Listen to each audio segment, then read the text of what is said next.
नमस्कार। आज हम एक YouTube वीडियो के ट्रांसक्रिप्ट को देख रहे हैं जिसमें श्री हनुमान जी की कुछ बहुत जानी मानी प्रार्थनाएं हैं। जी हाँ, जैसे हनुमान चालीसा, संकट मोचन, हनुमान अष्टक, बजरंग बाण और हनुमान आरती। बिल्कुल।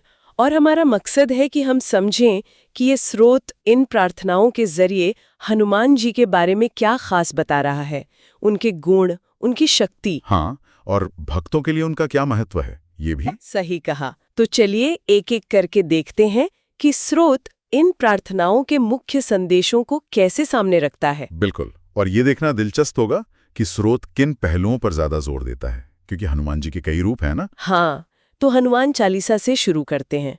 स्रोत में श्री गुरु चरण सरोज रच से शुरुआत होती है और फिर हनुमान जी के लिए विशेषण है ज्ञान गुण सागर अतुलित बलधामा, महावीर विक्रम बजरंगी। हाँ, और वो आश्वासन भी संकट कटे मिटे सब पीरा, तुलसीदास जी की रचना है, इसका भी जिक्र है। जी। तो स्रोत इन खास गुणों पर इतना जोर क्यों दे रहा है? अच्छा सवाल है।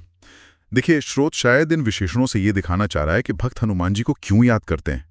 ज्ञान गुण सागर मतलब सिर्फ किताबी ज्ञान नहीं, अच्छा। बल्कि समझ, विवेक, अच्छे गुण, इन सब का भंडार। और अतुलित बलधामा, वो शक्ति जिसकी कोई तुलना ही नहीं है।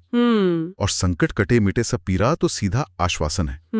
मतलब स्रोत के अनुसार चालीसा हनुमान जी को ऐसे रूप में पेश करती है जो बल भी देते हैं, बुद्धि भी, और हर तरह के कष्ट भी हरते हैं। तो मतलब बल, बुद्धि और संकट हरण ये चालीसा के मुख्य बिंदु हैं स्रोत के हिसाब से। हाँ, एक तरह से। अब ये संकट हरने वाली बात, जी। ये संकट मोचन हनुमान अष्टक में कैसे दिखती है? स्रोत क्या कहता है?